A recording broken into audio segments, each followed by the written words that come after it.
All right, darling? It's just Saturdays, I hate them.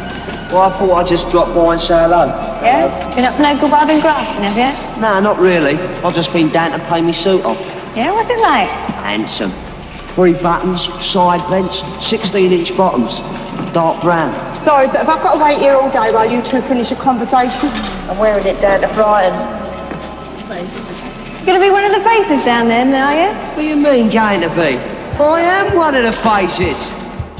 A modern day remake of Matthew Vaughn's Lay a Kick, a Coen brothers end up with Timothy Chalamet. A Citizen Kane prequel, a Midnight Cowboy sequel, Alvin and the Chipmunks deserving of the squeak. There's so many new ways to revisit sideways, but a graphic novel is how we choose to update. But we still hold fast, you can't change the past on the Ruined Childhoods podcast.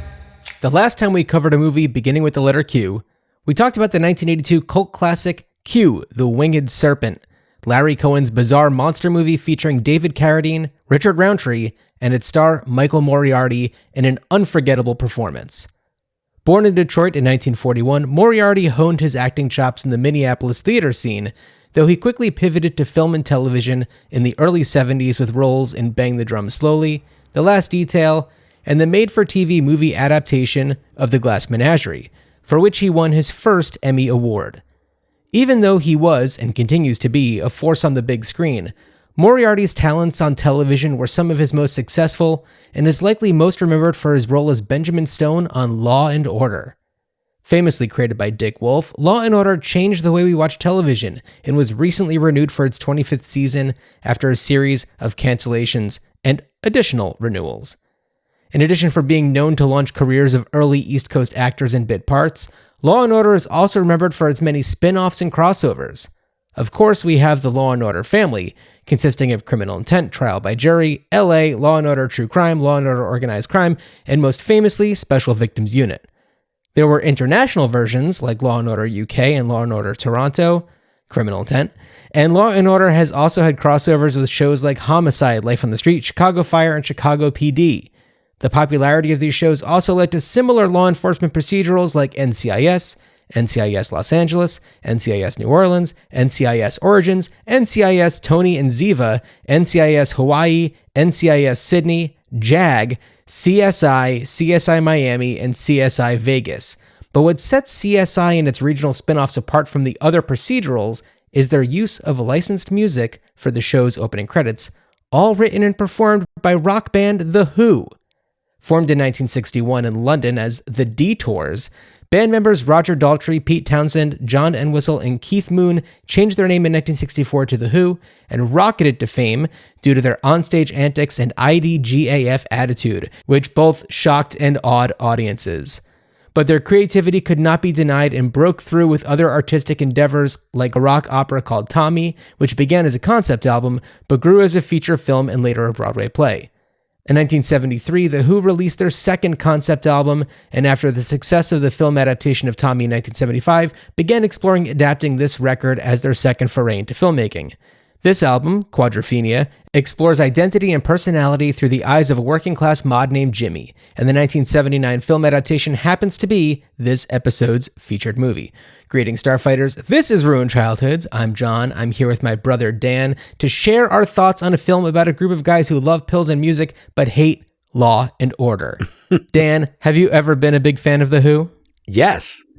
Tell me about your Who experience. Oh man. Well, I got into The Who. The Who. There's The Who's greatest hits, and it was coming up and learning. Coming up in the 80s and 90s really, and kind of getting an introduction to The Who through the BMG ordered. Who's greatest hits was the current thing. Then they've had so many compilations that came out.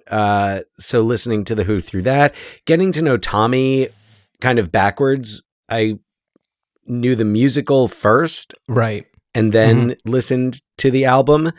I think I had seen the movie. I think I had seen the movie possibly before seeing the musical. I don't remember, but I just remember listening to the Who, and then I really got into them like in college and post college, and I saw the Who in the year in October 2000 at Madison Square Garden. So it was 3/4 of the original lineup. Of course, Keith Moon had passed, several years earlier, but it was still while this movie was being made. Right. Yeah. Oh yeah. Yeah. It was, John Entwistle, Roger Daltrey, Pete Townsend, the energy of their shows. This was also during a period of time where I was going to see a lot of classic rock acts, and their shows were just blowing younger acts out of the water in terms of energy, and also like going to see an arena show. Like I had gone to see the Dave Matthews Band at Madison Square Garden at some point, and it was like, no, this is too big. You're like, And I know Dave Matthews can fill stadiums and whatever, but my first Dave Matthews Band show was at the New Jersey-based, now PNC Bank Arts Center. Right. And like that was a perfect venue for the Dave Matthews Band.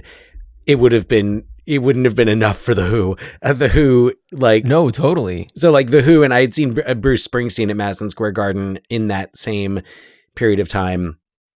So, and these were just like, they were blowing the roofs off these places that like they could have played, twice the size of.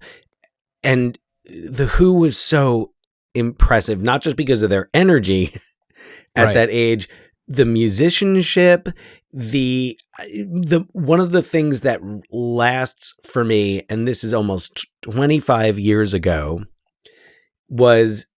And when you go see concerts in a big venue, there's the screens up there. And I imagine you, as do, most music fans, try to pay more attention to the live action.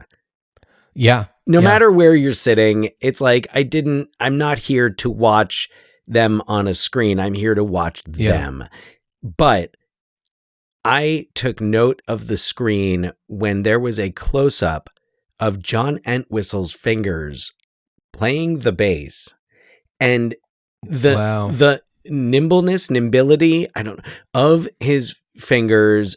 They were just like thunder, just like moving so fast up and down those strings and playing. I mean, of course, like their notes he had played, hundreds, thousands of times before, but still watching.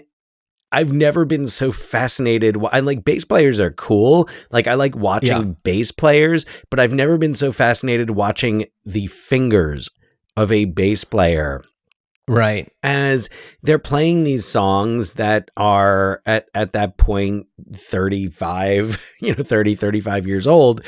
And he was not, and John Entwistle was not 35 years old, but those fingers were like 15 and sexually loaded, to quote the song 515. And like, it was so amazing. Just Pete Townsend playing, like doing the windmills with the guitar, Daltrey swinging the microphone around, like seriously letting that chord out there. And then at the end, like you talk about that rock and roll spirit. Another thing that has stuck with me is at the end when they took their bow and Daltrey said, like, we're the Who. And Townshend goes, we're the fucking Who. Yeah. Yeah. And it was just like, man, like that's like, like they are real rockers. It is not entirely shocking to me that they are currently touring. At least Townsend and Daltrey, and what they're claiming to be a retirement tour, which, probably it has more credence to it. No, I guess pun intended there. Than, well, it would. I would, man, if Creedence was opening for the Who. Enough about Creedence. Back to the Who. Oh man, but those Creedence tapes. So yeah, but the Who fucking rock. And I love, like, watching this movie was such a great excuse to get, because like,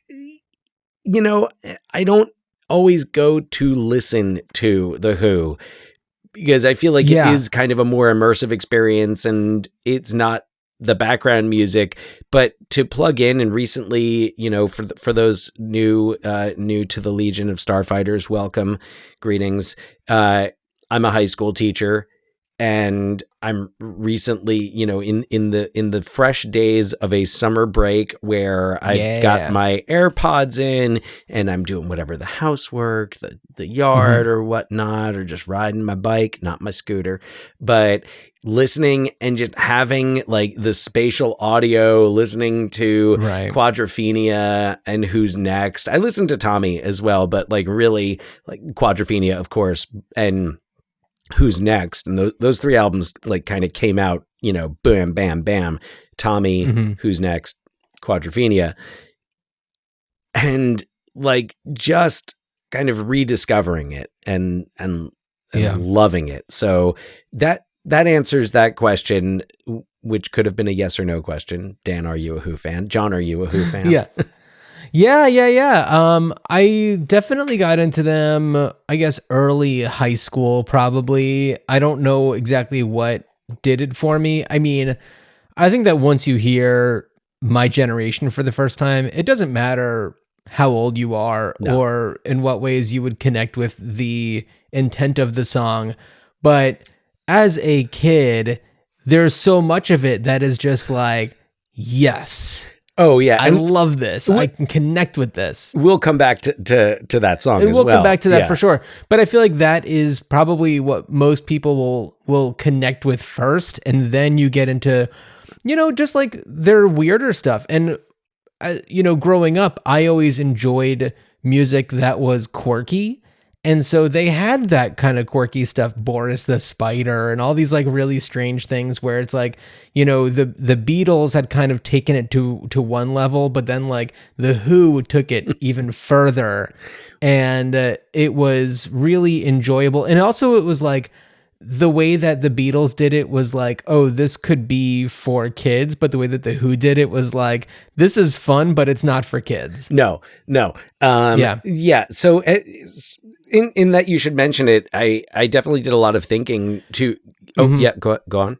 Well, I was going to say like songs like Pictures of Lily. Oh, they sound so like, whimsical and joyful, but it's like, no, it's about like teenage pervs and stuff. No. The Who wrote music for like, coming back to that song, 15 sexually loaded. Like that's and totally. And it's not that past that you can't like kind of come back to it and that's another thing I love about the Who, and something I love about Quadrophenia is that it does have like there's the mature side too, and they especially when they're hitting songs like Quadrophenia, like albums like Quadrophenia, which are coming into their career.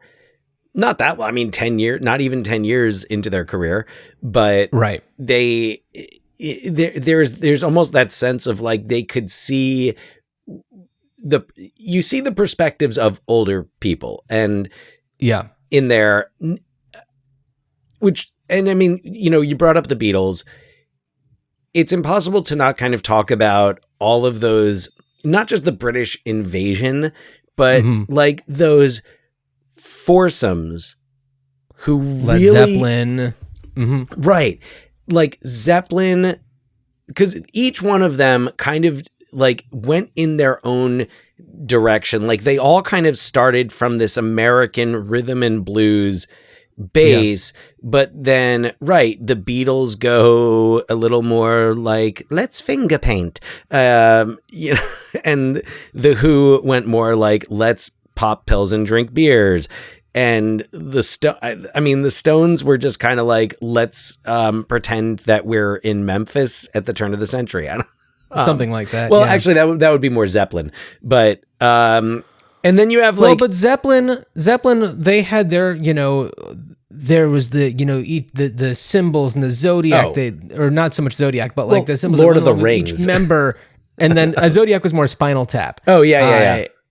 No, they had the runes. Led Zeppelin was all about the runes. The runes. Right. Well, they were, the fantasy element to it was really big for them. They freaking wrote rock songs about Lord of the Rings. Yeah. Mm-hmm. Like, right. I didn't know who Gollum was. But The Who had such a really fun way of bringing in that, that teenage audience, but then getting really complicated. And, when you have these intricate songs like, Baba O'Reilly, which transcends all musical tastes pretty much. And just kind of blows the roof off every time you listen to it. And it's so much fun. And Who Are You? And to the, going back to the CSI thing, Won't Get Fooled Again. And stuff like that. Greatest good. rock scream of all time. But going back into the whole, kind of who did what thing, it did feel like the Who went more towards not just rock opera, but opera. The Who were channeling Wagner, Beethoven in their orchestrations. And let's not leave out the Kinks of this equation, who it felt like the Kinks were the band that were writing songs about average British life. What is it like? Not necessarily to be a mod or a rocker, but just to be one of those kids who's the Village Green Preservation Society, right? And kind of the mundanity of everyday kind of suburban, I don't know, life in, and they did it so artfully, the Kinks. And, of course they got into writing about, more their topics matured into songs like Lola. Yes. Comes to mind, later on Come Dancing. And the Zombies were British, right? Geez, I think so. Zombies British? They sound British. Because I'm they definitely came up for me as one of those foursomes who was really, and at the time I think they had more of the reputation. English rock band. Yeah, I think it took. They are a fivesome. Oh, they're a fivesome. Okay. Yeah. I wasn't sure if were the Kinks a foursome. I don't know. I guess I just assumed. Also, how many Davies brothers? There were five. Sometimes there were four. There were three. Dave Davies, Ray Davies, and Dave Davies. Wait, Ray and Dave and Pete Quaife, Quaife. Yeah, we'll say Quaife. I guess it's a trio, but then it expanded and whatever. But just thinking about those definitive, those British bands that were doing something more than just putting out 45s. Yeah. All due respect to Herman's Hermits, but these are the bands. I love Herman's Hermits. Herman's Hermits are great. Mrs. Brown, you've got a lovely daughter. So I'm channeling the Doors movie. Right. A foursome, but not British. Famously. But just looking at these bands and kind of where how they all kind of started, because the Who's earlier songs are a little more pop. They're a little more poppy, not quite as much as the Beatles' early stuff. Right. The Who's early stuff is still a little kind of off kilter. Right. Mm-hmm. I mean, Zeppelin doesn't come in until the late 60s, but when they come in, I mean, Zeppelin really is channeling that old blues. Point being, anyway, but the Who, I think we're definitely always looking to do something more. I think that the Who, especially in that run of Tommy, Who's Next / Lifehouse and Quadrophenia, they're exploring mental health and totally, the psychology of young people. What is it like to grow up in that post-war UK and to have been old enough to feel the effects of the war, but not old enough to fight in it. And this is something that Pete Townsend talked about. He's talked about in interviews about mod culture, but specifically with Quadrophenia, about how it was kind of these young people who had all of the entitlements and the benefits and kind of enjoyed that freedom, and the older generation that kind of looked at them as being spoiled and perhaps underappreciative. especially once you have and a lot of the older British generation saw it as the infiltration of American rock and roll culture in the 50s, when you have the kind of the precursors to the mods, the Teddy Boys, who are, they're styling their hairs in like the ducktail style looking, Carl Perkins, Jerry Lee Lewis, all, with that influence. But then discovering, getting it, kind of branching off the influence of like movies like Marlon Brando's The Wild One, kind of pushing the rockers off into a direction. You have the mods who are really inspired by Italian style. Yes. So if I am to interject a little bit, I learned a lot from watching Quadrophenia with the commentary from its director and also the cinematographer, kind of ping-ponged back and forth a little bit. And there was a lot that I didn't know about kind of this era. The movie takes place in 1964, and there's so much that's going into the mod lifestyle that is, like you were saying, influenced by just like the changing times, like you said, being in this post-war, society where they were too young at the time to fight in it, but they're dealing with kind of what's going on afterwards. And along with that comes the very affordable scooter, which was developed because of the excess of wheels that were made for bombers. Oh. And they were just like, what are we going to do with all these little wheels? And so they made these like little cruddy, not as powerful as motorcycles, but enough to get you around.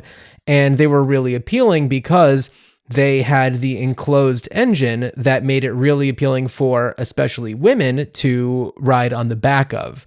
And so that goes along also with 1964 and the invention of the birth control pill, and how younger people especially were socializing differently because they didn't have the same mentality around, the fears of what would happen, the repercussions of what would happen if you became involved with somebody sexually. And that goes kind of hand in hand with the ease of mobility that people had, especially for these mods who really, all that they kind of had in mind was just breaking through and doing something different than what was expected of them. They had no political agenda. They really had no, generalizing, there was no real aim in life, but they didn't want to be part of the machine. Right. And that was the idea of the mod. And one of the things, and I'll let you get back to where you were going, but one of the other things that I found was really interesting about the commentary is that it explained that mod culture, which was very non-political, once the mods started to get political, it divided off into two different factions.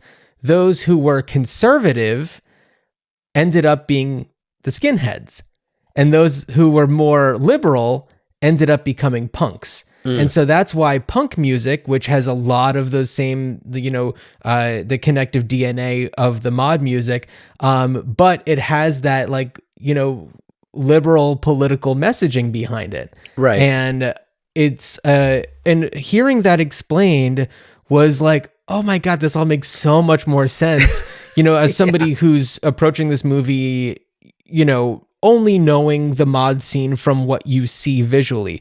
And the idea behind, and I forget exactly why, they explained why the word mod was used, but it was like, modern fashion, I think was the idea behind it, was something like that. Well, yeah. And so being well-dressed was really important to them, and they had their very distinct Italian-inspired styles. Right, yeah, because these kids, so as the 60s were starting in more American acts, musical acts were coming over, like the Temptations, but then it was like these jazz acts that the mods, like, they would follow, because getting around Europe is not as not so complicated. UK to Milan That's a bit of a stretch. Yeah. But they went to Milan, and this is where they found, and they would see all of these people like their age in Milan, and they were dressed really nicely. And they were like, oh wow, like they're dressed really nicely. They're going to these jazz shows and they look like super cool. Like it all fits, like that works. So that's what they brought back. Yeah. With them, as per, Pete Townsend. Sure. And that it also became really popularized by, there was a TV show on the BBC called Ready, Steady, Go, which I think is what Jimmy is watching. Yeah. When The Who is on, right? I think it is. I think it. Yeah. Yeah. Which, anyway, we'll get to the, synopsis, because there's a lot of other just observations and things that have to do with the times and other pieces of art that came, both before and after Quadrophenia. So, I mean, I feel like it's important to set up the mod versus rocker context in order to discuss this movie. So that we could just use that shorthand. Also, it can be, but also like for anybody who doesn't want to know or like care to know all that stuff, the movie is so enjoyable on its own, and you are told what you need to know. Oh, no. They don't like each other. Watching the movie, you don't need to do any research, but I think for our discussion, if you haven't seen the movie before and you're not familiar with it, it's good to know that these were the competing gangs, and this was real, and that it was real. And in the movie references like these, riots and brawls down in these shore towns. These things actually happened. Yeah. Right. Yeah. I mean, in the movie, you see Jimmy at the beginning cutting out an article about one of these riots that took place. And it's like his aspiration to be part of one, which is so wild. Dan, do you want to give a little bit of a synopsis, and then we'll get a little bit deeper into Quadrophenia? Yeah, let's go. And I was wondering if you might indulge me a little bit and let me attempt this in the authentic accent. I did practice. Sure. Can I ask you one quick question before you do the synopsis? Yeah. Are you wearing the Del Preston shirt because he was potentially a roadie for them? I can't remember if they were in the book where his old lady is in it. Right. I couldn't remember. And I wish I still had my Who concert shirt from 25 years ago. I feel like there was a picture. It was either Roger Daltrey or Robert, or it was Plant. Like, I think it was he mentioned Zeppelin. He definitely mentioned Zeppelin. Right. Yeah. So maybe there wasn't Daltrey in there too. But anyway, look, in the Wayne's Worldiverse, it should be expected that Del Preston at some point, whether or not he remembers it, had some dealings with the Who. Most certainly, yes. So there synopsize, please. Yes. And yes, I will indulge you. Go ahead. All right. And by the way, sorry, are you wearing a collared shirt? Are you going mod? Is that your... I don't have anything that's like full mod, but I wasn't going to put on like, a skinny tie and some sort of thing, but I was feel just like I feel like you've gone mod where I've gone rocker. Yeah, I guess a little bit. Although, Del Preston most certainly had his run-ins with the mods. You were I feel like in high school you had kind of a mod-esque period. You wore neckties. I did. Yeah. So I would say if anything, John, you're kind of that modern day suburban New Jersey mod. Or you were. And by modern day, you mean like late 90s, early 2000s? Yeah. Yes. Anyway, let me get into this here. By day, Jimmy is a mailroom clerk at an ad agency who lives with his conservative parents. But by night, he's a bell-popping, scooter-riding mod who only wants to beat up rockers, shag mod hardy Steph, and impress top mod Aceface at a bank holiday mod party in Brighton. But when his friends begin to show their true colours, he's shunned by his family, and his hero is revealed to be another cog in the machine. Jimmy has to decide if he'll continue on his path or reject the illusion entirely, no matter the cost. There we go. And that's, yes. And of course, I meant to have the cast list all ready to go. Phil Daniels is Jimmy. Thank you. Yes, it's Phil Daniels is Jimmy. We've got appearances by a young Ray Winstone. Yeah.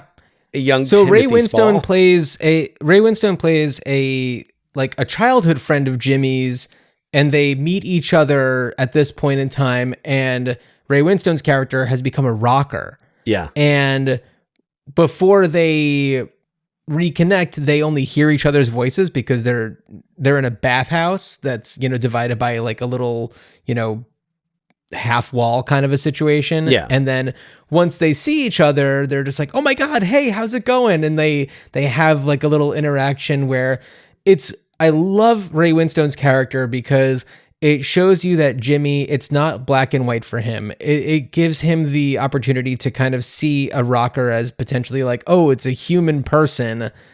And what are the differences between us? And has a crisis of conscience when something goes awry with Ray Winstone's character, whose name I'm forgetting. Oh, yeah. So Ray Winstone plays Kevin. And right. we have Okay. Leslie Ash as Steph. Who's so good. She's great. Yeah. Phil Davis as Chalky. Mhm. Mark Wingett as Dave. Timothy Spall, who, if you don't know, Timothy Spall's hardly in it. If you don't know Timothy Spall's name, you would still recognize him. I mean, Wormtail for the Harry Potter movie fans.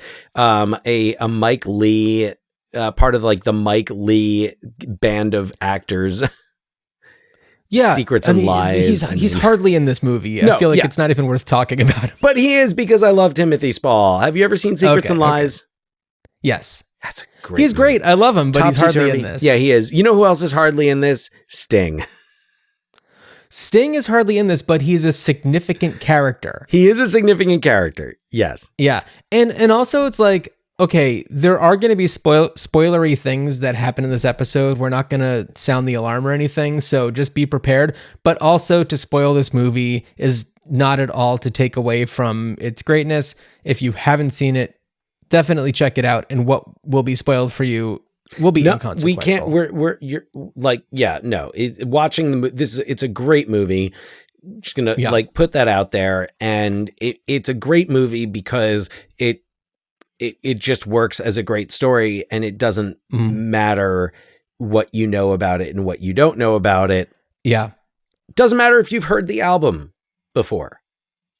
No, not at all. And the album does, I mean, the story, strays a little bit from the album in certain ways, but, the album spoils the movie. Well, yeah, but also what I like about this, and also like, John, have you seen Tommy, the movie? A very long time ago. Yeah, because I mean, I feel like it's gonna come up it'll be compared because I think when they first were starting to make this film, at least like the members of The Who expected that the concept was going to be that the songs were going to be performed in the film. Which I heard different stories. Mm-hmm. There was, about the creation of this film and the adaptation. The one of the producers, he seems to tell a little bit of a different story about a few things than the director. So yes, I think that that was the initial idea, but I don't think that they were like married to it. No.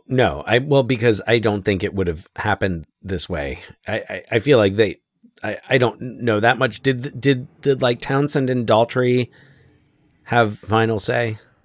Townsend have final say on what? The script? The script? Townsend is credited as a writer. No. Which makes sense because he wrote Townsend the album. is credited as a writer because he wrote the music, I think. And this is the only Who album where Townsend is the only credited writer, as far as I know. That is true. So I think that's why he's credited as a writer. Mm-hmm. But it was written, I think, almost entirely by, is it Martin Stellman? I think so. There's and Franc Roddam, I think, also did a significant rewrite of what was handed to him. Yeah. So I think that he kind of gets probably more credit there. But like all for the best, by the way. Like no. Because the Absolutely. songs are still they work, but they work as an inner monologue. So Franc Roddam also didn't want it to only be Who music. He wanted there to be lots of other music with the Who coming in bits and pieces, and then kind of at the end, it's really all the Who. But it's not like, wink, wink, nudge, nudge all the time. There are certain moments where you see a Who album or you see Pete Townshend's picture on his wall or whatever, which I thought was a little too much for me.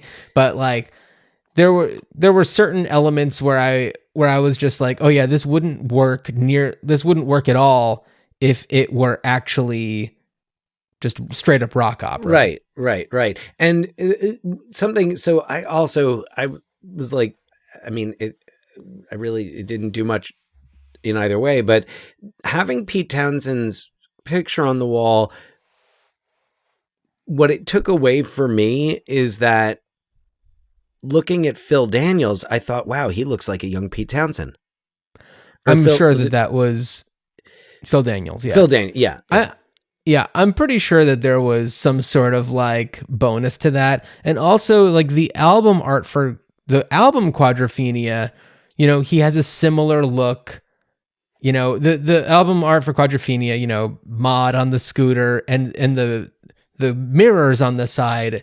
In each mirror, there's a different member of the Who. Yeah. And, to represent the 4 different personality types from this person who is this Mod. And, I feel like it would have worked better for me if it was like him smashing a guitar than just like a headshot. Right. Yeah. Had it been more of like, the spirit that it embodied. Yeah. Yeah. Because the rest of all the other pictures on his wall are nude women and articles about mod riots. Yeah.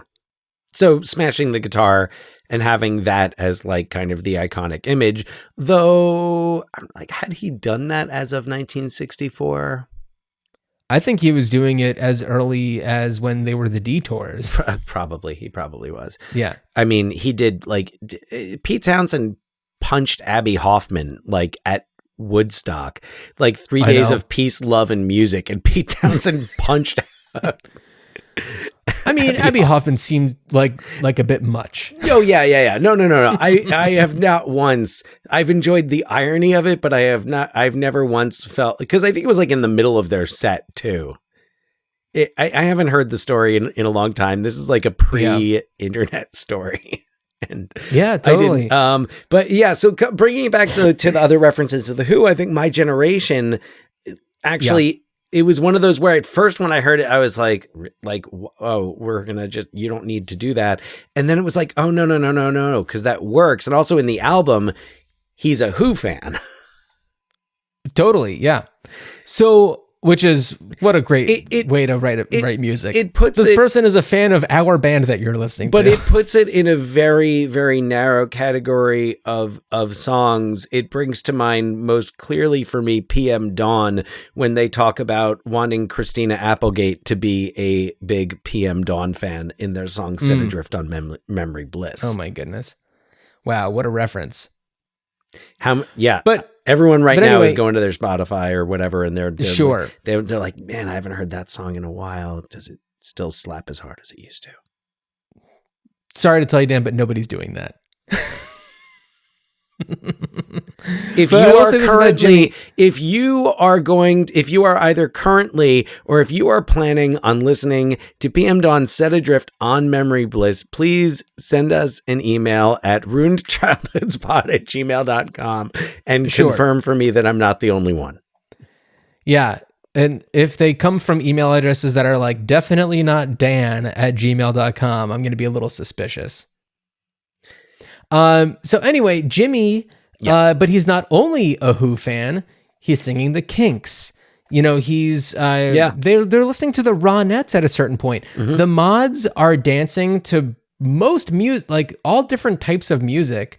And that's pretty cool. When they go to a bar and there's a band playing, it's not the Who, it's just some band that they're enjoying. Yeah. And everybody's still dancing And it's great. I love that there's other music in this, and it feels probably more authentic to how this would have gone had this been a true story. Right.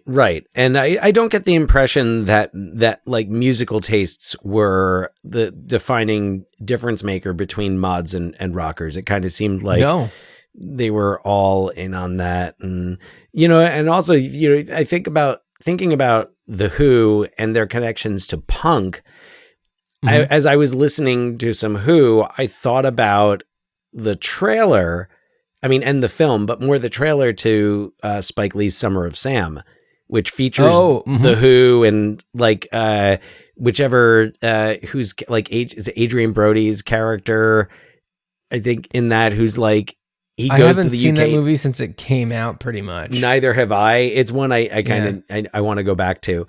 Remember John Leguizamo, and I don't remember much else. Mira Sorvino.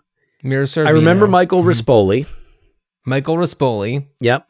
Patty Lupone is in it. I'm pretty sure Patty Lupone is in it. And yeah, Michael Imperioli, who co-wrote the script. Rispoli and Imperioli? Imperioli and Rispoli in one film. But yeah, I think Adrian Brody was like him and John Leguizamo had been like friends, and then he went off to the UK and he came back and was just like, he loved The Who. Yeah, you could see Adrian Brody being like, mod. Oh, I can see definitely. that. Yeah. I really enjoyed the way that the characters developed, and I feel like the way that certain characters changed over time, it wasn't so much the way that the actual characters were, but the way that Jimmy was seeing them. I felt like, when he comes back from Brighton at the end, towards the end, the attitudes of all of his friends completely change, and it almost feels like, whoa, did I miss something that would have happened? And it's like, no, I feel like I'm just kind of like inside of his mind a little bit, and he's seeing them differently because of the events that have taken place and what happens after he's come back after like one day. Well, and it's funny because then he goes back to Brighton, and I was like, how much time has passed? Because it feels like it's just been a day, but meanwhile, like, because they go to court. They're in court, and I don't know, I guess it's the British legal system. It works faster. So, because it feels like they get like dragged into court, like straight from being arrested. When it's seeing Sting fight the police, by the way, was wow, ironic, don't you think? Yeah, and I'm like, I don't think they were close to breaking up yet, but that would have been cathartic. They were only just forming at that time. Yeah. But yeah, he gets, but that's the thing, is like, he gets arrested. He sees some consequences that the rest of them don't. Right. So it does kind of feel like, and it's not like it does feel like it's a big step towards the maturity that he reaches. And then when he goes back to Brighton, like, he's not all the way there. He's super high on the train back to Brighton. But when he sees Ace Face as the bellboy. Yeah. But before we get really into that, I kind of just want to give I don't want to do like a point by point breakdown of like the scenes of the movie. Yeah. But at the beginning, we meet this group. We focus on Jimmy. He, lives with his family. He's addicted, all of his friends are, to these blue pills. He works at this ad agency in the mailroom, but does not do a good job. He's just I don't know what we say. He's 19, 20 years old, something like that. Yeah. It's he doesn't see the consequences of his actions. He doesn't care about anything. He doesn't want to be part of the system. He's doing just enough to get by and not really having a plan. And all that we really see him doing over that course of time is pursuing this girl that he likes, and also, trying to do whatever he can to score drugs, whether that is, going through the traditional channels, kind of getting involved with somebody different, or ultimately robbing a pharmacy to get these blue pills that they all really like. Amphetamines. Speed. Yeah. And all of this, of course, is leading up. And also another thing is that he's excited about this new suit that he's buying, that he's planning to wear to this event that's happening, a week later, that is on a bank holiday. We don't know what the holiday is, but it's a 3-day weekend. And there's this, mass exodus of everybody to go down to Brighton for this big party where all of the mods are going to be, including Ace Face, who's this notorious, mod that's like the coolest. Everybody wants to be around him. He just exudes like everything it is to be a mod. Yeah. And that's played by Sting. And when they, and of course, throughout the time, there's lots of fights with rockers who ride motorcycles, and including when they are on their way to Brighton. They get to Brighton, and Jimmy has, he's finally in this place where he's, starting to make inroads with Steph, this girl that he really likes, and the guy that she's been like dating, goes off with some other girl, and it's kind of like, all right, things are starting to look up for him, and he makes this big show of himself at this mod party by like doing this crazy like shoulders chin mod dance. He does the I am a golden god. Yeah, he stage dives, and he is like, everybody loves it. He's great. He's like, even Ace Face is just like, who is this guy? Like, right. Yeah. He's taking the attention away from me. And the following day, there's, the rockers and the mods have their big confrontation. I wanted to call him Phil. Jimmy runs off with Steph, this girl, and they escape everybody, and they have sex in an alleyway. And then almost while the riots are going on right on the other side. While the riots are going on, it's his big moment of triumph. Like, this is the peak of his life is happening. He's part of a riot event. And he's banging Steph during the riot. He has reached peak. Yes, absolutely. But then almost immediately after he comes out, he gets dragged into a van by the cops. Ace Face is collected as well. They have this moment where Ace Face gives him a cigarette, and they're lighting it with the same flame together. Yeah. And there's this unity at the trial. They're the two mods that are there, and they have this camaraderie between them. But then when Jimmy goes back, his buddy Dave is now dating Steph because she rode back with him and said, out of sight, out of mind. Mm-hmm. Dave's cool now. And then he's kicked out of the house by his parents. His mom finds a stash of his pills, and he's got nothing anymore. His friends are all being dicks. He tries to confront Steph on her own, and she yells at him. Like, her face like changes. She becomes like really mean to him because it's how he sees her. Yeah, like you were saying. Yeah. The film does a really good job of showing us the world through Jimmy's eyes. Absolutely. And yeah, the way that his emotions fluctuate, and the way that his personality changes and his perception changes as he goes through this event. And so he, like you said, he gets fired from his job, which you didn't say. He gets fired from his job, and he takes all the money that he collected by his severance or whatever, buys pills with it, and takes a train down to Brighton because his scooter gets hit by a mail truck. And so he's wearing his cool suit, he's putting on eyeliner, he's completely tweaked out on speed. He sees his ex-boss on the train momentarily.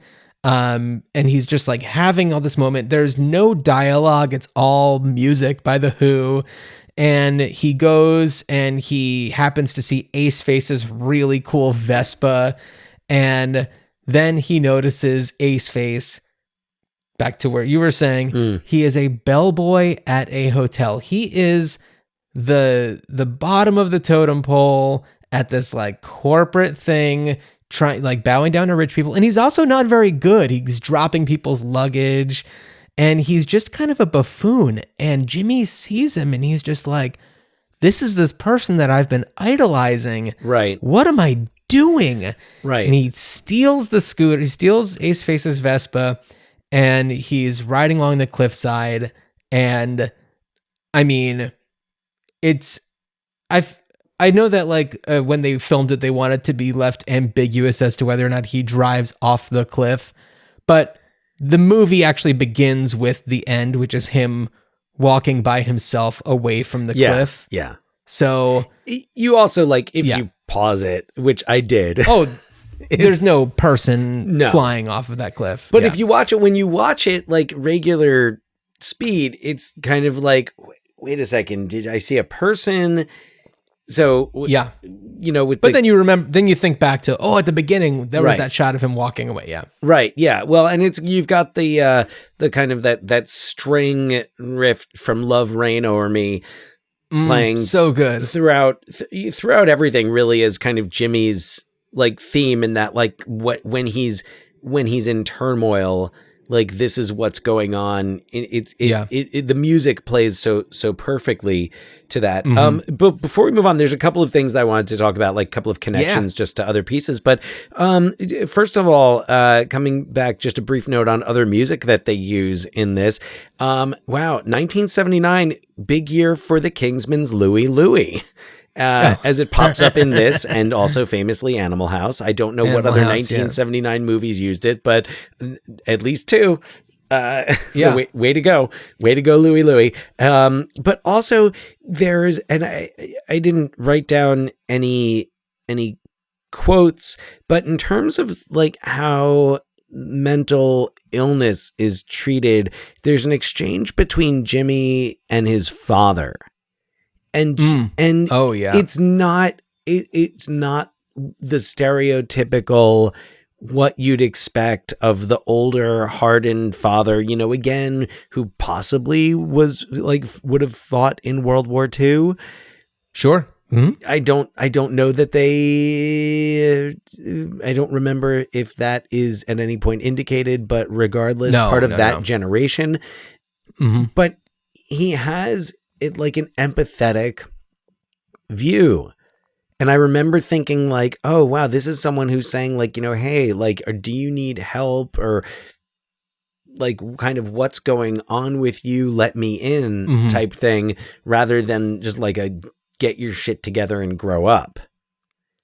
Yeah. I mean, it's his mom that kicks him out of the house. Yeah. His dad, I mean, I wouldn't say that his actions are, you know, they don't come across super supportive. It's a little more aggressive, but also it's like, you know, we see him drinking and stuff. So yeah. I think, you know, he's not Mike Brady. No. But he's not Michael Stolberg in Call Me by Your Name. Definitely not. No. I mean, he's maybe more Michael Stolberg in A Serious Man. Maybe just kind of having a lot going on that, you know, doesn't really, but I was really, I thought, I was like, that's interesting. That's an interesting take. It's something a little different, something that you wouldn't expect. Like, I don't know. It's been forever. And another story that this reminded me of was The Outsiders. Look at, you know, the Socs and the Greasers. And the Greasers, where I think the Socs were a little more like they were snobbier than the Mods, so not exact equivalents. But I feel like in that you kind of have like you don't have the parents who are even making an effort to really understand. You also have a lot of the vibe, and kind of coming back to the idea of like Jimmy in his life at 19 or 20. To me, it felt like this is a movie about what happens when young people aren't encouraged to find passions. They don't find them inherently. They're not like, the members of the Who, whatever it was that, drew them to music or drew them together, obviously gave them that direction. But you have somebody who, like, when his interests aren't about doing his own thing, it's following others and like being part of the gang. Wearing the uniform of, it was something that Townsend mentioned in terms of like the mods kind of looking for their own type of uniform because they didn't have. They all wear these green parkas. Mm-hmm. Yeah. Oh yeah. No, because it's chilly. It's chilly down by Brighton. Yeah, of course. Yeah, so I thought that was really really interesting, and as a film about young people who and what can happen when you're stuck in a dead end office job because it's like, well, I'm not in high school anymore and I'm not a doctor or a lawyer, so this is what I should be doing. Mm-hmm. But it's not like Jimmy doesn't have passions. It's just he hasn't found the passion that's going to lead him into the next stage of his life. Yeah. He's not even like an aspiring musician, so he's not like somebody who wants to start a band. Right. On that note, this movie reminded me a lot of both what would come later in Trainspotting and same cinematographer. Oh, was it the same cinematographer? Okay, all right, that makes sense. I did not do my proper research there. I only know that because he was doing the commentary for the I think it was the 2012 like Criterion. Oh, okay. So he mentioned it there. Yeah. This is also my plug for subscribing to the Criterion channel streaming service, because a lot of times, not always, but sometimes you do get a lot of those bonus features and you get to watch things with commentary. And that to me is worth the price of admission for signing up for Criterion channel. So good. I mean, yeah, absolutely. I'm encouraged. I might do it. I don't know. There were also some like featurettes. There was a really cool one there was like a little featurette with the guy who did the sound remastering. Basically they went back and they kind of rebuilt all of the audio and the music so that they would show you kind of what it was like before, and then bringing it into like 5.1 audio. And the difference is incredible. And yeah, the theatrical experience of a remastered Quadrophenia would be something else. Totally. I cut you off. You were saying something. Oh yeah. Well, it also connected me to A Clockwork Orange. Made me think of Clockwork Orange. Made me think of A Clockwork Orange, which made me think of when did that novel come out? Well, that novel was published in 1962. It was inspired in part by the growing youth gangs in the UK. Yeah. So the Teddy Boys throughout the 50s. Totally makes sense. And into, according to Pete Townsend, that mod culture really kind of formed in 1962, around that time. Yeah. So, definitely the film, but even just the novel having that connection of this, gang of four who are, they have, expendable, they just steal money, but they don't have responsibilities. They don't have cares. In Clockwork Orange, Alex's parents are totally disengaged. Yeah.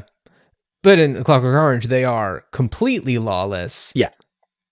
And it's like there are just varying degrees of lawlessness. And what's funny is when you mentioned the Outsiders, it's almost like, everybody has their group that's more conservative than they are, that they disapprove of. Because when you were talking about the Socias, I don't equate them with the mods, because the Socias are the ones that are even the more conforming than the Greasers. The Greasers they butt heads with them because, they they have different ideologies and different ways of living their lives. But like for the mods and the rockers, it's like the rockers are now the ones that are more old fashioned and stodgy and, more conventional. And then, so it's like, there's always like 1 degree of like, you want to be like us, but you're more conventional than we are and approve of. Right. The outsiders, it was really like social class. And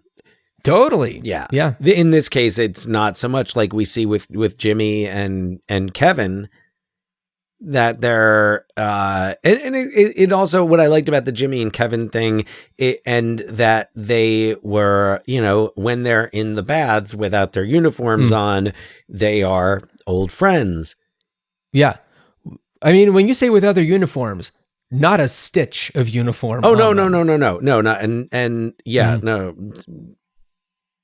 plenty of and also penis. it's like the,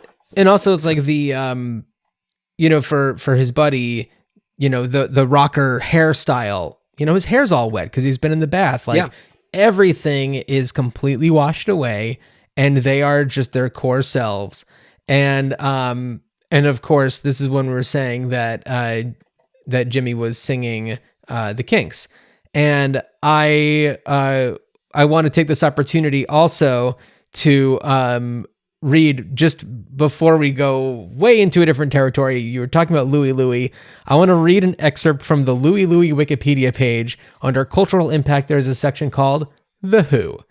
It says, and I'm going to read, The Who were impacted in their early recording career by the riff/rhythm of Louie Louie, owing to the song's influence on the Kinks, who were also produced by Shel Talmy. Talmy wanted the successful sounds of the Kinks' 1964 hits You Really Got Me, All Day and All of the Night, and Till the End of the Day to be copied by The Who. As a result, Pete Townsend penned I Can't Explain, a desperate copy of the Kinks. Released in March 65, The Who also covered the 1964 Lindsay Revere sequel, Louie Go Home, in 1965 as Luby Come Back Home. In 1979, Louie Louie, Kingsman version, was included on the Quadrophenia soundtrack album. And in 1980, the group performed a brief version in concert at the Los Angeles Sports Arena. In his 1993 book, Dave Marsh compared Keith Moon's drumming style to Lynn Easton of the Kingsmen. Okay. It all comes together. So Louie Louie being part of this makes complete sense. It does. And is almost random. Like an homage to the Who's early career. And it's like, nothing is accidental. Nothing is just, coincidence. Everything is intentional. I am curious about, the use of the Ronettes because Be My Baby is in it. And that song rules. Well, yeah. I mean, that's always that's cited as kind of a like watershed moment there in recording, not just because of Phil Spector's mostly because of Phil Spector's Wall of Sound. Mm-hmm. But also just like the structure of that. I mean, I remember that's a song that I remember hearing an interview or interviews with Brian Wilson. Oh yeah, probably back around the time that the Smile, like in 2004, when Smile had when he was breaking through again. Yeah. But I remember just hearing him in interviews talking about just the structure of Be My Baby and how it was. I've also more recently heard about his affection for Shortening Bread. The song Shortening Bread. But he was also saying that Don't Worry Baby is kind of a response to Be My Baby, and he kind of pitched the song. He tried to sell it to Phil Spector for the Ronettes, and he turned it down, and so that's when they did it themselves. And that's one of the best. Of course, it's like, pre-Pet Sounds, like this is who this band is about to become, so just like buckle up, everybody. Right, and that song has its edge to it, but totally. We can't go off on a Brian Wilson tangent right now. No, we'll be here all day and all of the night. Wow, that was awesome. You're welcome. All right. So, okay, we're going completely off the rails here. The scooter is going off the cliff. The scooter's going off the cliff. Exactly. So, Dan, what would you do with Quadrophenia these days to kind of revive it? Well, what would I do? I tell you what I probably wouldn't do is what is up, and I've lost again my information about it. But the mod ballet Quadrophenia. Have you heard about this? No, I haven't. Tell me. Yeah. So Quadrophenia, and let me see if this is still. I mean, so this was, I think this just opened because this is from the Times, London Times, from June 26th, 2025. It's June 30th today. It sure is, yeah. Quadrophenia review, The Who's classic becomes a mod ballet. And so this is, and it has a great website. This is where I watched some of the Pete Townsend interviews. But yeah, the Quadrophenia has become a ballet. And I mean, this review, modballet.com. It does look kind of interesting. Like I watched the trailer for it, and it looked interesting despite the, I mean, you know, one review is one critic's opinion here. But it looks, yeah, it looks interesting. It looks like fun. I would absolutely watch this. Yeah. Yeah, I know, right? Well, go to see it performed, Yeah. I guess you can say. Yeah, I mean, well, I mean, it must, I guess it still plays at Sadler Wells. Oh, it's playing through July 13th. So there's still time. Yeah. There's still time. I see in Salford, July 15th through 19th. Where? In Salford at the Lowry. It must be England somewhere. Yeah. We should go. Dude, I would love to go. Imagine that. That'd be so much fun. We just like randomly, like, yeah, bonus episode, Quadrophenia, the mod ballet. Dude, that'd be so cool. Okay. I love this, and it's, you know, it's fully endorsed by, you know, the Who. Oh, Townsend like is personally involved. Like that's all these video interviews with him where he's talking about mod culture and how it formed. Like those are all, it's him talking to the cast. So anyway, so what I would say is like, of course that's already been done. And that might be, that's cool though. That might be the only way where I could see it working on stage. This is not like Tommy, which worked wonderfully on stage. Yeah. But I don't like the way that this is done in the film with that soundtrack providing that inner monologue. Mm-hmm. I feel like that's the way to do it. I don't know that there's a need to remake this film. I think it might be interesting to see some more stories about like British youth culture post World War II. Yeah. And like maybe get to know some of the actual, like, you know, whether it's a, you know, real life or like something. I could see it working where it's like you take something like the Brighton riots, or there was another one that was even bigger. I forget which, like, you know, British shore town it was, but maybe doing like a Titanic type thing where you have like the actual event, but maybe an ensemble of different people, you know, a film or a short series. I think, you know, the format of like, you know, the you know 8 episode streamer is could be really interesting, and looking at like what does it mean to be part of this culture, what kind of families do they come from, getting to see more of that post World War II impact, and seeing like what was this all about, what was this violence all about, like is it really like what ideology, like, or just fashion? It seemed like fashion was the biggest difference between these two groups. They were both violent. Yeah, well, and I appreciate that they didn't like get into ideology, because it all does feel very surface level, and it's not like these are people who are very introspective. They're just like part of a group, and they're assigned their roles, and you have, once things get set into motion, that's who you are. Right. It's like it's Train Spotting. You've got Alex is kind of or not. Is it Alex in like it's Alex in Clockwork Orange? But right. in Train Spotting, you've Ewan McGregor's character, and then you've got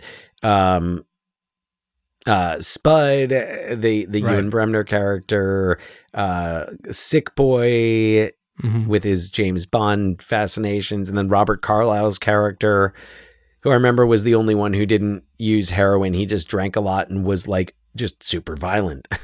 Yeah, right. So and also worth mentioning, like, the vibe of Train Spotting and like the narration and everything. It reminds me a lot of the Blur song Park Life, which is. Phil Daniels does the narration in Park Life. Oh my God. Yeah. And it's, he's the one he's the voice of the song Park Life. And it's very similar. It's kind of like you're setting out the rules of living. Right. And, which reminds me so much of Train Spotting. Oh and, my God. Yeah. No. Now it's like I'm putting and it's it possibly together. For a lot of people, it's probably what they know Phil Daniels most from. They might not know it. I always just assumed it was like Damon Albarn. No. It's Phil Daniels. Oh, that's perfect. Well, and I have it written. Thinking about like the British bands then, and then you think about the like Brit pop invasion of the 90s. It feels like Blur and the Kinks. Like that's kind of the more like the natural bridge there. Well, also it's like you have bands like Oasis, that I feel like have that. IDGAF attitude, and there's this style that transcends both, hairstyles and certain looks. I feel like they kind of combine more with like football hooligan lifestyles and aesthetics. Right. But it's like, all of that Britpop stuff really has, come from this mod aesthetic and lifestyle. And it feels like Blur and Pulp being those more like pastoral, like this is what ordinary British life is like, and Park Life really kind of is what sets that tone for me. Yeah, but other totally British songs, other Blur songs as well, and Pulp, of course. But yeah, so that's, I guess what would I do with Quadrophenia is I'd put it on again once I have a good, if I ever have like my classy home theater, I'll get whatever the 4K Criterion and play it or catch it if it's ever, I mean, like I've spoken a lot about my frustrations that Seattle really doesn't have good revival cinemas. Which is surprising to me. Yeah. I mean, I imagine that like Northwest Film Forum does some stuff like that. Yeah. Or like SIF would have some sort of program. Right. Yeah. And I went back when it was the like Cinerama.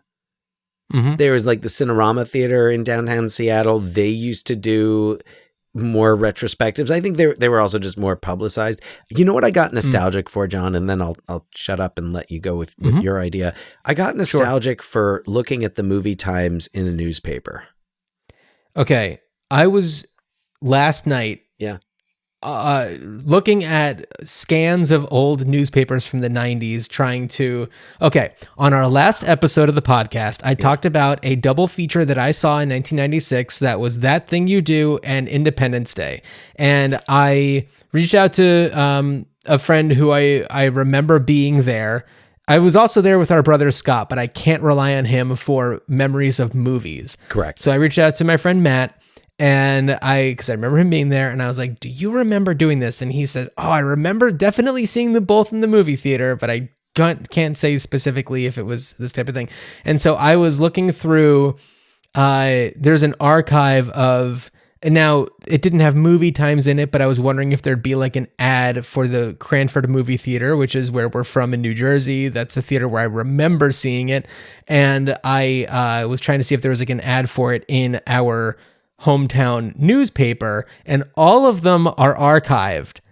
And so I was going through each month around the summer of 1996 trying to find that with no luck. Check September.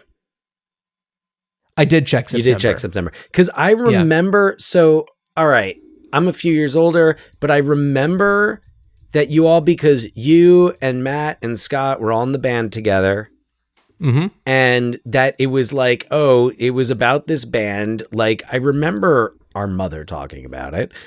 And I remember, okay. I mean, I remember I was not home from college. I think I was at school when this happened. Okay. So it would have been like late August, early September. I definitely checked August. I'm looking at September. By the way, the headline in this issue, which was September 11th, 1996, skateboarders want to change. Committee may take another look at ordinance banning boards. Oh, wow. Talk mods and rockers. Banning boards, I should phrase it differently. Oh, yeah. Nice. Yeah. Never forgot. So I'm looking to see if there's like an ad in there that's like also talking about Is it possible that it would have been at the Rialto? I'm not challenging your memory of this. I remember it.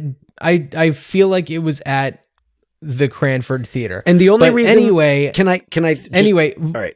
All I'm going to say, yeah. I remember it being there because I remember it's like when we were there, we didn't plan to go with our friend Matt. He happened to also be there. And so it was like, oh, this isn't a weird thing because we live in this town together.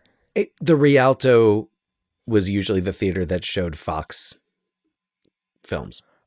You know what? And I believe you that that's a thing, but like I am just remembering very specifics about it that would put it at this particular theater. Anyway, I'm just going to check one more, September 18th. Let's see. No, I'm not seeing anything. What was also interesting is like there are ads in these papers advertising like lose weight with Fen-Phen. And it's like, no, don't. But yeah, some of the ads in these are just absolutely amazing. But what I was also looking for is like, oh, would there be like a review of this, type of thing? And I don't know. No. But so yeah, anyway, that I miss looking at movie times so that you could just look and see like, okay, because not all theaters are on like Fandango and not all theaters have a website, and it's like, oh, I need to actually remember to look at this, whereas I could just look at the movie like, growing up in Jersey, and it was like, oh, I need to see like, all right, what indie films are playing up in Montclair, what's playing at the Lost Picture Show in Union. Anyway, yes, there's that. I'm going to go ahead and talk about what I would do with this because we're already well over an hour and 15 minutes. So there are a few different things that come to mind. I'm sure that there have been outdoor screenings of Quadrophenia where you ride up on your scooter and you sit and watch it on your scooter or next to your scooter, that type of thing. Because that to me is what this movie makes me think of the most, or what makes me think of the movie the most is when I see a group of people on scooters. And now you don't typically see scooters with all of the mirrors on the side decked out, because that was certainly a very specific thing to these mods. Yeah. It was like, you had the coolest, decked out with all the mirrors kind of thing. Like that was your thing. Yeah. And I don't know if that was like a real mod thing, having all the mirrors, or if that was just based off of the Quadrophenia album cover that had the scooter with all of the mirrors in order to have their faces all in each mirror. And the idea of different, like the quadrophenia of different facets of one's identity or personality. Right. So anyway, you do a screening up at that cliff where he rides imagine that. You set up a screen up there.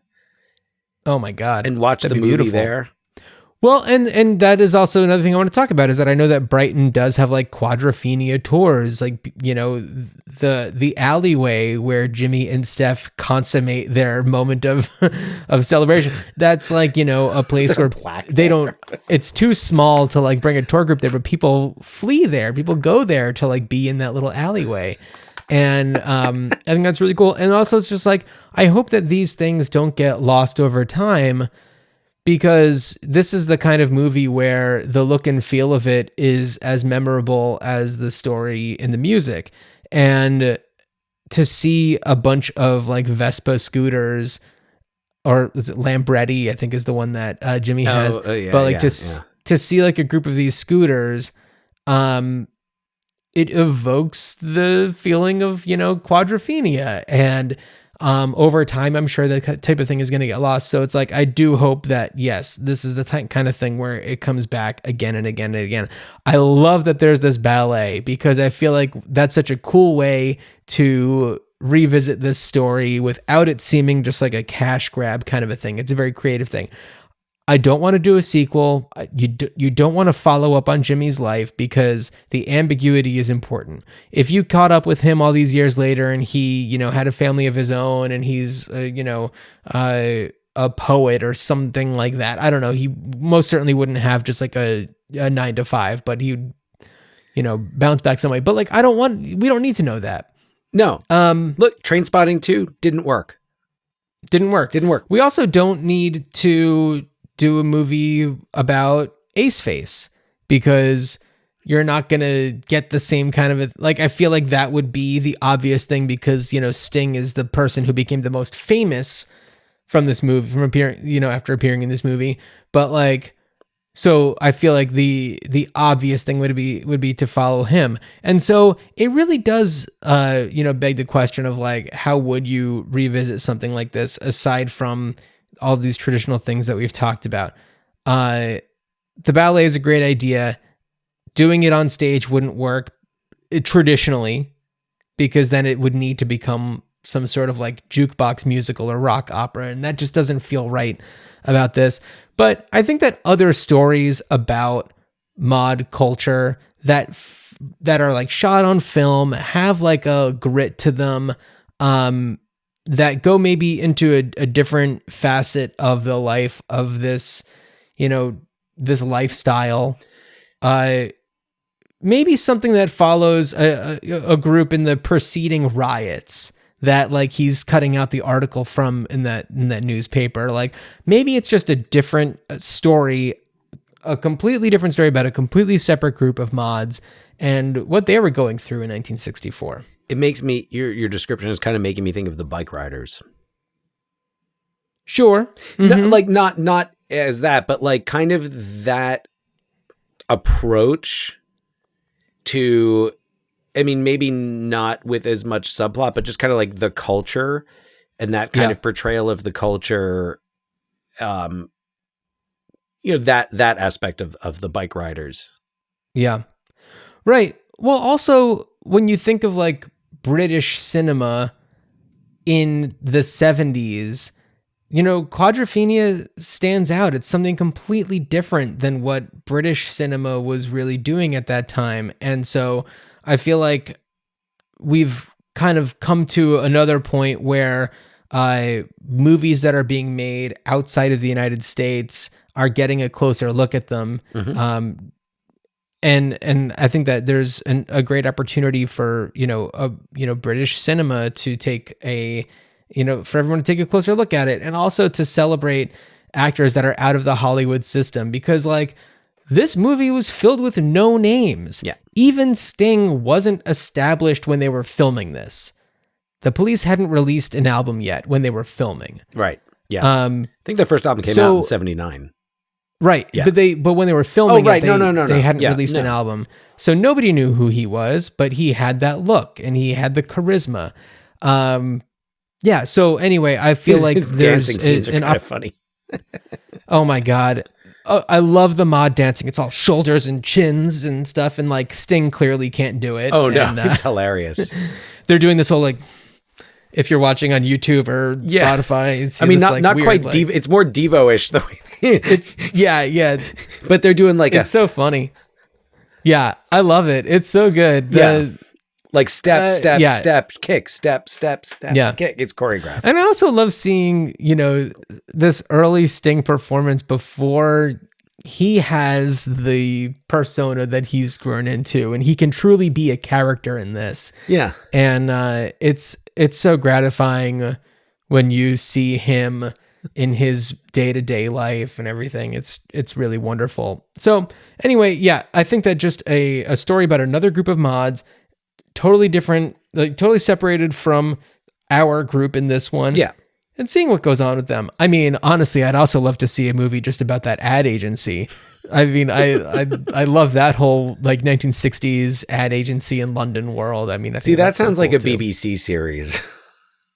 Yeah, but like Not it needs The to Office. have no. It needs to have the grit. It needs to have just like the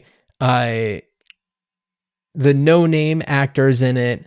That's what I want, because that's what is so special about this is like, these actors feel so real because they aren't people that you see all the time.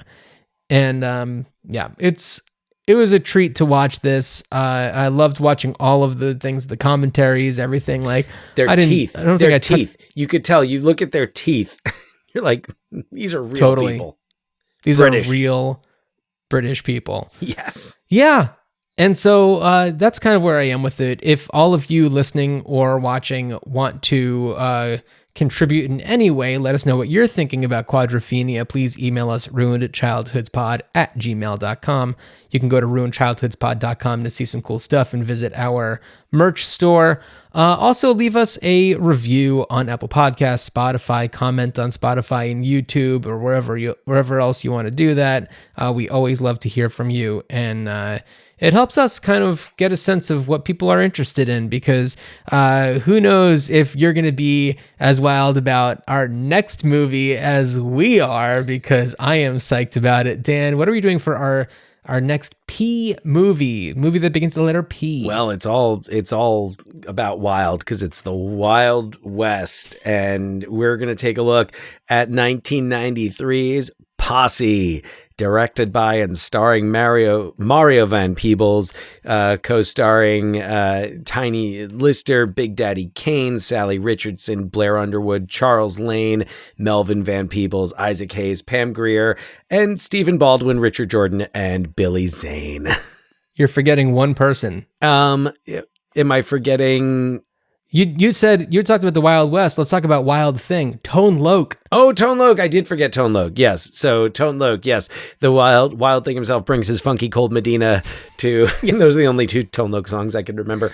Those are the only Tone Loc songs there are, I think. 1993 Posse. Yeah, I am excited. I'm excited. I'm ready. I'm ready for this. I haven't seen this movie in a long time, and I remember being a pretty big fan back in the day. Okay, well, I'm excited to talk about this then. Yeah. Okay. Well, more excited than I was before. Well, Dan, as you are heading on down to Brighton on your cool mirrored scooter, I wish you a good journey. Good journey.